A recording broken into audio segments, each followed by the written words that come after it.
নতুন এমপিও ভুক্তিকরণের নীতিমালা যে করেছি এবং যেটা পর্যালোচনা পর্যায়ে আছে জানুয়ারি 31শে জানুয়ারির মধ্যে আমরা সেটা দাখিল করার জন্য বলেছি এবং মার্চ মাসের মধ্যে আমরা এটা চালু করব। সেখানে রেজিস্ট্রেশন স্থগিতের আদেশ প্রত্যাহার হবে মার্চ মাস 2025 সাল। 3 নম্বরে ছিল রেজিস্ট্রেশন প্রাপ্ত কোডবিহীন মাদ্রাসা শিক্ষা বোর্ড কর্তৃক কোড নম্বরে অন্তর্ভুক্তকরণ। এটা আমরা জুন 2025 সাল থেকে মাদ্রাসা শিক্ষা বোর্ডকে এবং আমাদের অধিদপ্তরকে আমরা পত্র দিচ্ছি যে আমরা জুন মাস 2025 সাল থেকে আমরা এই যে কোড প্রদান করার জন্য এবং নতুন যে সমস্ত আগে থেকে আছে কিন্তু কোড পাই নাই তাদেরকে আমরা কোড নাম্বার প্রদান করব। 4 নম্বরে ছিল স্বতন্ত্র ইবতেদায়ী মাদ্রাসা আলাদা নীতিমালা পাঠদানের অনুমতি স্বীকৃতি বেতন ভাতা নীতিমালা 2025 অনুমোদনকরণ। আমরা অলরেডি এই নীতিমালা 2025 খসড়া প্রণয়ন করেছি।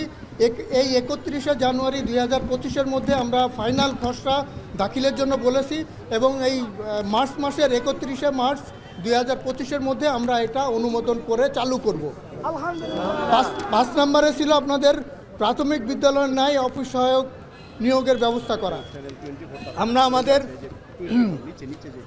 যেটা ঘোষণাপত্র সেখানে এর বাইরেও আরেকটা 2টা বিষয় করেছি। একটা হলো অফিস সহায়কের পদ সৃজন হবে আপনাদের জন্য, বলেন আলহামদুলিল্লাহ।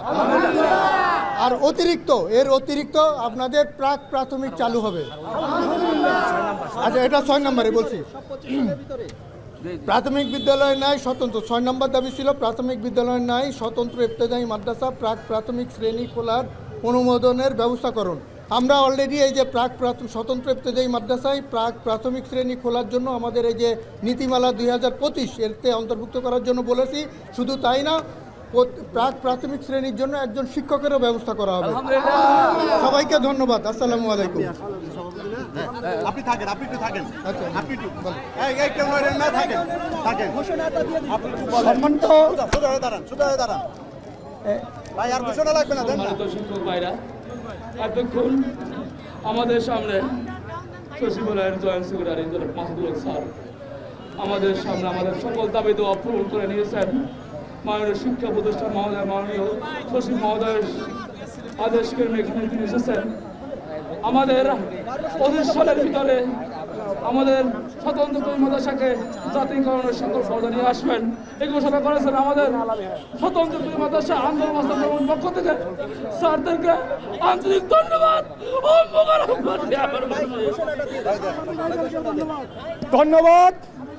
আমাদের মাদ্রাসা কারিগরি সচিব মহোদয় এবং শিক্ষা উপদেষ্টা মহোদয়, অন্তর্বর্তীকালীন প্রধান উপদেষ্টা মহোদয়, সবাইকে ধন্যবাদ জানিয়ে তাদের পক্ষ থেকে আমাদের 40 বছরের বৈষম্য নিরসনের লক্ষ্যে তাদের পক্ষ থেকে যে প্রতিনিধি বাড়াইছে, এই প্রতিনিধির সম্মানিত আমাদের যুগ্ম জয়েন্ট সেক্রেটারি মাহমুদ স্যার, তাদেরকে ধন্যবাদ, সাংবাদিকদের ধন্যবাদ। তারপরও প্রশাসন ভাইয়ের সবাইকে ধন্যবাদ জানিয়ে আমি আমার মূল বক্তব্য পেশ করতেছি। 2025 জুনের মধ্যে 6 দফা দাবি বাস্তবায়ন করার লক্ষ্যে যে সিদ্ধান্ত দিয়েছেন, আমরা তাদেরকে এই বাস্তবায়নের জন্য সার্বিক সহযোগ করব। কিন্তু সরকারের পক্ষ থেকে বা অফিসিয়াল কোনো কালক্ষেপণ করে যদি জুনের মধ্যে যদি সিদ্ধান্ত চূড়ান্ত না হয়, জুলাই মাসের 1 তারিখ থেকে আমরা 19 তারিখ থেকে যে কর্মসূচি পালন করেছি দেশের সকল শিক্ষক নিয়ে আমরা পরবর্তীতে কঠোর কর্মসূচি আমরা পালন করতে বাধ্য হব ইনশাআল্লাহ। আশা করি 2025 জুনের মধ্যেই প্রধান উপদেষ্টা মহোদয়, শিক্ষা উপদেষ্টা মহোদয়, আমাদের মাদ্রাসা কারিগরি সচিব মহোদয়, সংশ্লিষ্ট শিক্ষক দায়িত্বশীল যারা এবং আমাদের শিক্ষক প্রতিনিধি সমন্বয়ে জুনের মধ্যেই আমরা সমস্ত দাবি দেওয়া সম্পূর্ণ করব ইনশাআল্লাহ। এই জন্য দেশের সকল ইবতেদায়ী শিক্ষার্থীদেরকে আমরা দাবি আদায়ের জন্য এখানে ডাকেছি।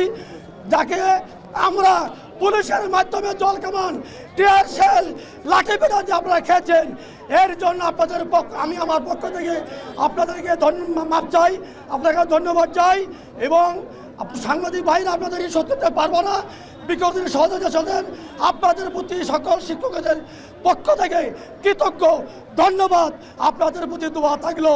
এই বলে আমি আমার বক্তব্য শেষ করছি। খোদা হাফেজ।